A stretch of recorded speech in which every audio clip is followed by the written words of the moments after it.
Assalamualaikum warahmatullahi wabarakatuh. Di sini saya Elma Yunaditya, Ira Mustika, Echa Selvia, Mutia Kamila, dan Vivi Novitasari akan menjelaskan tentang penulisan permintaan pesan-pesan rutin dan positif, menulis pesan persuasif dan negatif dalam komunikasi bisnis.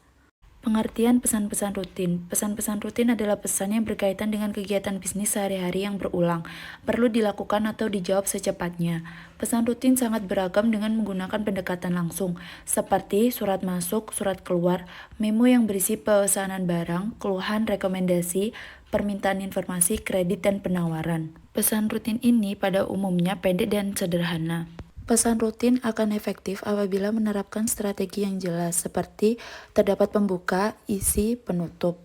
Strategi yang pertama yaitu di bagian pembuka, Anda menyatakan permintaan Anda secara sopan, tidak menuntut dan personal, spesifik dan tepat, dan jelaskan dan berikan alasan pada permintaan Anda. Kemudian, yang kedua, isi, yaitu berisikan alasan bahwa permintaan Anda itu penting dan jelaskan setiap potensi manfaat bila merespon permintaan Anda. Kemudian perincilah permintaan yang kompleks ke dalam daftar permintaan dan mintalah dilakukan tindakan spesifik. Yang ketiga, penutup, yaitu berisikan informasikan kontak yang dapat dihubungi untuk memenuhi permintaan Anda. Dan ekspresikan rasa terima kasih Anda, nyatakan dengan jelas setiap tenggat waktu permintaan Anda. Keunggulan dan kelemahan. Yang pertama, keunggulan meningkatkan pemahaman secara komprehensif atau menyeluruh ketika pertama kali membaca suatu pesan. Yang kedua, menekankan pada hasil suatu analisa yang telah Anda lakukan. Yang ketiga, menghemat waktu bagi pembaca karena mereka dapat segera mengetahui apa maksud pesan tersebut dan juga dapat memutuskan segera pada bagian mana yang perlu memperoleh perhatian dan yang tidak perlu perhatian secara seksama. Yang kedua, kelemahan. Orang cenderung menyampaikan suatu pesan berdasarkan cara berpikirnya. Yang kedua, kesulitan untuk mengubah pola pikir yang cenderung to the point. Hal ini terkait dengan pola pendidikan sebelumnya yang telah diajarkan sebelumnya. Bentuk-bentuk permintaan rutin yaitu permintaan untuk pihak internal dan permintaan untuk pihak eksternal. Pesan-pesan positif adalah pesan-pesan bisnis yang memberikan kesan menyenangkan kepada pihak lain yang meliputi good news dan goodwill. Pengorganisasian permintaan pesan rutin dan positif menggunakan pendekatan langsung atau deduktif. Strategi penulisan pesan-pesan positif. Ketika sedang merespon pesan secara positif, penyampaian pesan-pesan good news dan goodwill, seseorang dapat menggunakan pendekatan langsung. Hal itu dilakukan karena pembaca pada umumnya tertarik atas apa yang ingin disampaikan. Selanjutnya ada perencanaan pesan-pesan persuasif. Persuasi merupakan suatu usaha mengubah sikap, kepercayaan, atau tindakan audiens untuk mencapai suatu tujuan. Secara sederhana, persuasi yang efektif adalah kemampuan untuk menyampaikan suatu pesan di dalam suatu cara yang membuat audiens atau pembaca atau pendengar merasa mempunyai pilihan dan membuat mereka setuju. Selanjutnya ada mengembangkan pesan-pesan persuasif.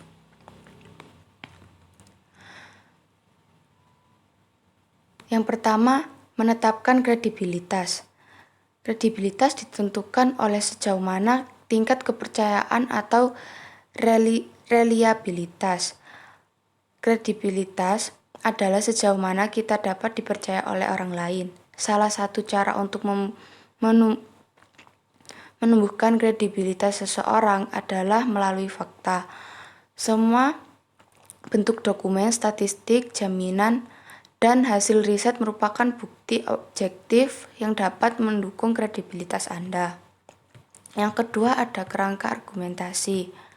Ketika kita cukup mengumpulkan berbagai fakta, bukti, dan temuan lainnya, maka kita siap membuat kerangka argumentasi yang diantaranya adalah sebagai berikut. Pertama, attention atau perhatian. Kedua, interest atau minat. Ketiga, hasrat. Keempat, tindakan. Yang selanjutnya ada memilih daya pemikat. Kebanyakan pesan persuasif menggunakan daya pemikat dengan logika dan daya pemikat yang emosional untuk melakukan persuasi audiens. Selanjutnya ada menulis permintaan persuasif. Step pertama, permintaan persuasif untuk tindakan. Yang step kedua, permintaan dan pengaduan persuasif untuk penyesuaian. Penulisan pesan-pesan, penjualan, dan permohonan dana. Yang pertama, perencanaan pesan-pesan penjualan. Salah satu tujuan ketika merencanakan pesan-pesan penjualan adalah untuk memperoleh pemahaman secara menyeluruh tentang produk. Yang kedua, pengorganisasian dan komposisi pesan-pesan penjualan.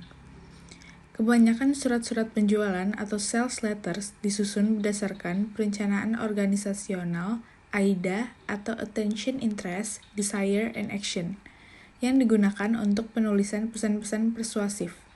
Yang ketiga, menarik perhatian dengan menggunakan kalimat tanya pada permulaan paragraf dengan menekankan contoh produk terbaru, memberikan ilustrasi, dan memberikan solusi dari suatu masalah.